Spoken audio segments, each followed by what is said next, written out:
24.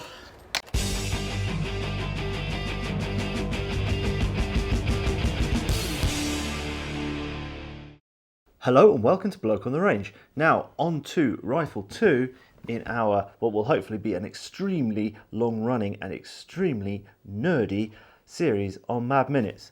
You've just watched me do a 24-minute Mad Minute with a K31. Now I think how we're going to do this is I'm going to explain a little bit of technique with this first, and then we'll use the screen capture to analyse what's going on, sort of almost shot by shot breakdown. Now if we take the rifle, now with the K31 it's necessary to move your head. The butt's quite short because Swiss people of the era were short and were sometimes wearing thick winter clothing. So the butt's short. Opening it is a fairly trivial matter. Head goes off to the side, otherwise you will break your cheekbone. What gets interesting though is what I'm actually doing when I push it forward, and you can't really quite see it, but basically what I'm doing is I'm pushing with my thumb in that position there. So actually behind the barrel keg, I'm pushing it forward like that. Now the rest of my hand is on it still, which is why you don't really see it. But effectively, these two fingers are just for reference, for control. So I'm effectively going bang, these two fingers hooking it back, then I'm basically flicking it forward like that. Now, if we go back to the number 4 from the previous video, okay, I'm middle fingering it, but you've got to move your whole hand, the full whack of the movement. Whereas this, you can do a lot with the wrist action, and there's no worries about hard extraction or anything because this has got hyper powerful primary extraction on it. It's good brass. It's never going to be an issue, but obviously it would be silly to do it exactly like that. But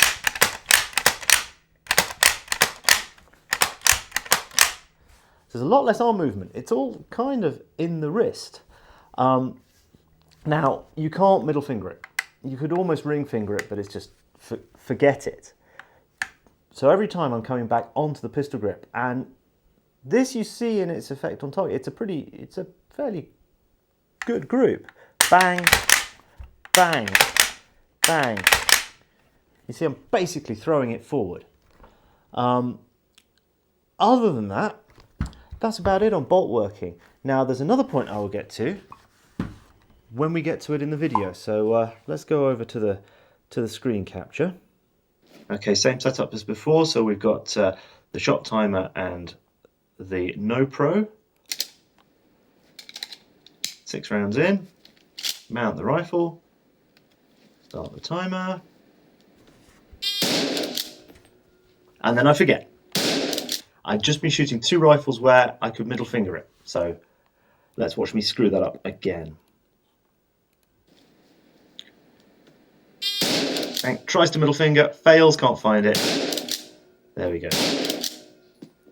And I amazed myself, to be honest. I had no idea I was going to do it this quick.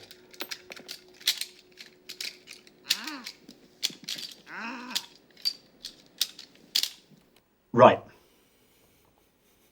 I find this funny, so let's just watch that. Let's just watch that again. Okay. Push, push, push, push, push. Oh, jam. Push, push, push, push. Round where it doesn't need to go. Ah!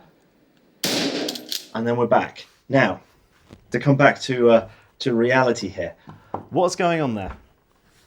There's several issues with what's going on there. These are surprisingly difficult rifles to reload. There's a little bit of a design flaw. Now we've got some dummy rounds here, or drill rounds, which you can always tell on Swiss cartridges because they've got knurling on them. Now, you've really, and there, it took me that long. I wasn't really going quick, but it's, for a start, it's a long way down in there. It's a very, very long way down, and it's kind of tight. If I take this out, you see that there's not much in the way of extra space. Getting that 6th round in there is really, really kind of tricky. Let me just... Now, watch how far in my thumb has to go. And I've never managed to do it, or hardly ever managed to do it in one movement. You almost always have to pause with that last cartridge. And my thumb is in the action up to the knuckle, which is it's a long way down. I mean, let's do a comparison with the number 4. You push it down to there, and the rifle's open on the right side there, so that's not so difficult. I personally think that ergonomically, this is far worse than the earlier rifles. So here is a K00/11. Now, if you look at the difference here, it's far more open. The magazine presentation is very high rather than being right down in the receiver there. And then this is a really dodgy charger, but you're only in that far, and actually there's enough room. He says there isn't in this one, but in some of them there's enough room for a 7th round. It varies a bit. This one not quite. Some of my other rifles will take a 7th round. They are in fact 7-round magazines. One thing I'm going to do in the future is do one of these or its long cousin and see if it's quicker as a result, because those reloads hurt me, and we'll get to the stats at the end. So back to the plot. Now this one from here on is pretty uneventful.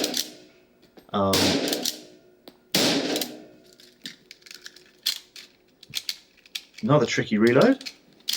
Wink.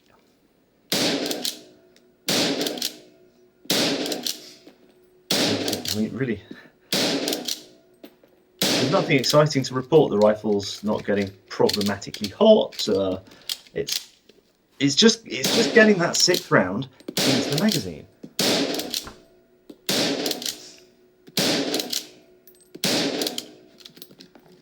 Lost count. There we go. If we're going to look at the stats on this, we've got no human errors there. We've just got some slightly long reloads. I mean, let's have a look. I mean, the first reload was 1089, so call it 11 seconds, then 7.5 seconds, and then 6.8 seconds. I mean, an average reload of 8.4 seconds. This is really, compared to the number 4, that is a slow reload. That's a significantly slower reload. And just to go back, the average number 4 reload was 5.75 seconds. So it's quite a lot slower as a result of getting that last round out. But on the other hand, you're getting 6 rounds per reload. The splits, on the other hand, are basically the same as the number 4. I mean, this is 1.54 seconds, call it 1.5 seconds. Number 4, 1.56. In fact, it's even quicker than the number 4. It's not statistically significant, of course. It's the same. These are basically 1.5 second split rifles. Now, if we look at a graph of the splits here, you see that I don't really get faster or slower. If anything, I get ever so slightly faster as I get into it and go along. And the reason for this is it's far less tiring than with the number 4. Because you've got far more in the wrist, you're working, with the number 4, you're working your arm and your shoulder a lot more. There's a lot less of you being implicated in working the K31. And I find that incredibly interesting and incredibly unexpected. Now, I didn't have any rounds drop into the breech causing stoppages. It was only the reloads that were stuffing me up. What I would really like to do, and they are absolute unicorns, is get a 10-round magazine for one of these. They were made in small numbers for international competition, Standardgewehr, standard rifle competition, when they were made on K31 actions. Last time I saw one, they wanted 400 francs for it, so call it $400, which was a bit, but I would really like to try it with a 10 round mag, or even if I could bodge together a 12 round mag would be even better, because then we can use 2 full chargers. And then the other question is if we can put an aperture sight on this, but I mean, obviously a match aperture sight I can, but if we could somehow arrange these things, I can pick them up for nothing. I mean, literally zero. I can get them for free. I know there's several that I can have them if I want them. Otherwise, they just go for scrap oftentimes. So we'll see if we can't bodge a number 4 rear sight or something on one of these and try it out. But that was far, far faster than I expected. Obviously, the number 4 sights are far better for fast shooting, but that is faster with less movement, and I can have the rifle under full control when firing it, rather than finger and thumbing it, middle fingering the trigger with the number 4. And I'm sorry I'm rambling a bit this time, but yeah, that's basically how it went down. This was awesome, far more awesome than I expected. So we shall see in the future how the 1911 type rifle does in comparison. I don't know whether it's going to be quicker on the splits, but I think it'll be quicker on the reloads, but we shall have to see on that. So there you go.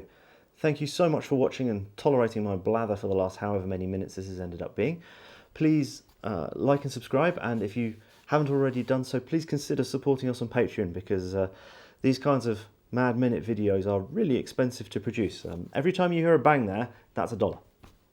And thank you so much to my existing patrons who helped to pay for the ammunition. So thank you, and see you again sometime. Bye.